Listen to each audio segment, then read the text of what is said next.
malo, ikaw ang idol ko. Sa TikTok mo, ako'y naakit mo. Diyan ako'y nabibihag sa iyo. Ang gandang panuhin, ang ganda mo. Sabi mo kailangan mo ang pira. Sorry lang, ako'y isang mahirap lang. Bakit ako'y pinagtripan mo pa? Wala naman ako sa'yong may bubuga. Sabi ng Panginoon sa pira, huwag mag-ipon sa libingan, hindi mo siya madala.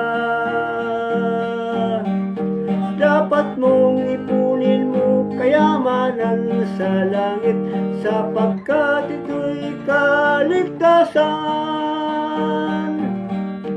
O malo, pakinggan mo ang